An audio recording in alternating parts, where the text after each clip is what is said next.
Bismillahirrahmanirrahim. Assalamualaikum warahmatullahi wabarakatuh. Perkenalkan, nama saya Ismariati, jurusan Akidah Filsafat Islam semester 7 kelas A. Di sini saya akan mereview salah satu artikel ilmiah yang berjudul Nusyud dan Disharmoni dalam Rumah Tangga. Yang pertama tentang karya ilmiahnya dulu.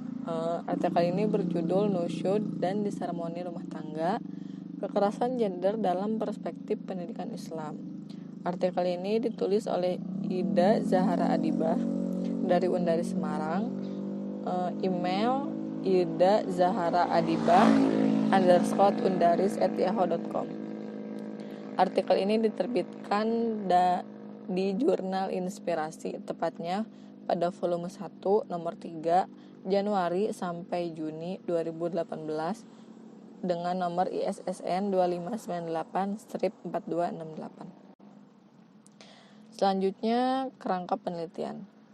Tujuan penelitian ini adalah salah satunya untuk menjawab permasalahan gambaran wacana nusyud dan kekerasan gender dalam Islam dan faktor-faktor yang menyebabkan terjadinya nusyud dan kekerasan gender di kalangan umat Islam di Indonesia.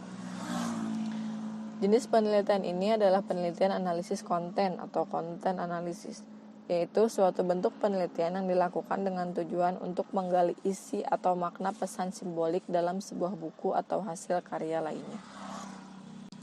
Selanjutnya saya akan membahas temuan di dalam artikel. Yang pertama, persoalan nusyud harus dipertimbangkan dua hal. Yang pertama adalah keadilan, artinya ketika istri nusyud, mereka harus dipahami tidak hanya pada sisi ketidakpatuhannya saja, tetapi harus dipahami secara menyeluruh. Misalnya, bagaimana perlakuan suami terhadap istrinya, apakah hak-hak istri sudah dipenuhi suami atau belum. Yang kedua adalah prinsip muasyarah bil ma'ruf, artinya adalah masing-masing harus tetap mempergauli secara baik, tidak terkecuali dalam menyikapi salah satu pasangan yang sedang nusyud. Ketika merujuk kepada perempuan, kata nusyud berarti ketidakpatuhan istri kepada suami, sedangkan ketika merujuk kepada suami, berarti suami bersikap keras kepada istrinya dan tidak mau memberikan haknya. Temuan yang kedua yang saya temukan adalah secara umum, kekerasan gender, tepatnya kekerasan berbasis gender, terjadi di hampir semua tempat dan negara dan berlangsung dalam kurun waktu yang cukup lama. Kekerasan gender dalam Islam yang ditunjukkan dalam kitab fikih banyak mempengaruhi pola pikir dan pola perilaku keagamaan sebagian besar umat Islam di belahan bumi ini, termasuk di kalangan masyarakat muslim di negara kita, Indonesia. Sebagian dari buku-buku fikih yang beredar di pesantren, sekolah, madrasah, dan lembaga-lembaga pengajian Islam lainnya masih belum menunjukkan adanya kesetaraan gender. Sebagai contoh, sebuah buku karya Muhammad bin Umar Nawawi al-Banteni atau Imam Nawawi yang berjudul Ukudulujen fi Bayani Hukuk al-Zujain.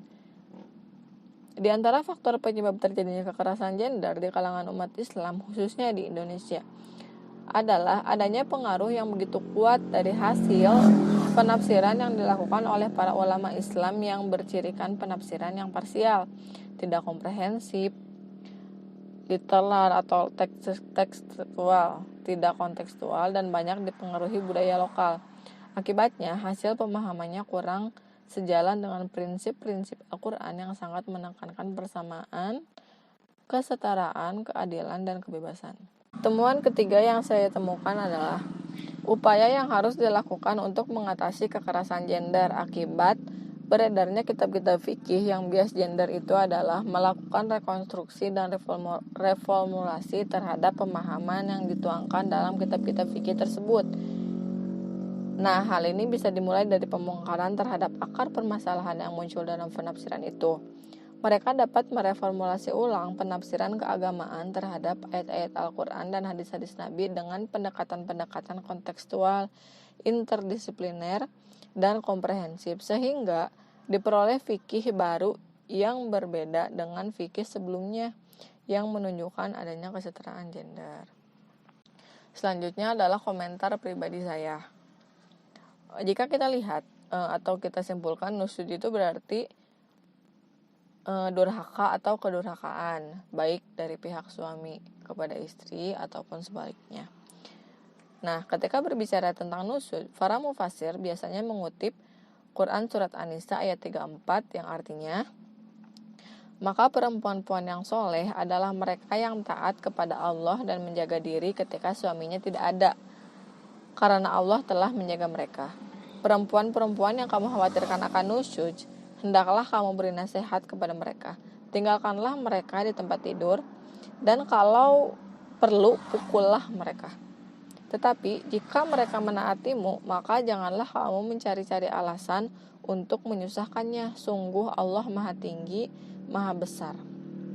Nah, ayat ini sering sekali ditafsirkan dan dijadikan legitimasi para suami untuk melakukan tindak kekerasan terhadap istrinya yang dianggap telah nusyuz, karena dalam salah satu arti atau dalam salah satu kutipan ayat tersebut adalah kalau perlu pukullah mereka.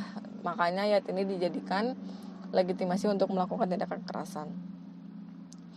Selanjutnya dalam kitab fikih, pembahasan mengenai penyelesaian persoalan nusyuz seolah-olah banyak diserahkan kepada pihak laki-laki. Hal ini tentu saja dilatar belakangi oleh pemahaman tentang konsep kepemimpinan laki-laki sebagai penguasa dan pengatur dalam rumah tangga, juga pemahaman sebagai ulama fikih yang kerap kali mengaitkan persoalan nusyuz hanya kepada pihak perempuan atau istri saja. Sedangkan pihak suami dalam hal ini adalah seolah-olah menjadi yang dirugikan dalam nusyuznya istri tersebut, sehingga ia diberikan kewenangan atau hak-hak tertentu dalam menyikapinya. Sebenarnya, konsep nusyuz ini sudah sangat jelas dalam Al-Quran, akan tetapi penafsiran saja yang berbeda dan malah memberatkan atau ditekankan kepada perempuan saja, seolah-olah hanya perempuan saja yang tidak boleh berbuat nusyuz atau harus taat kepada suami, sedangkan sebaliknya tidak. Hal ini menyebabkan semakin banyak terjadinya kekerasan dalam rumah tangga karena beranggapan bahwa istri telah nusyuz.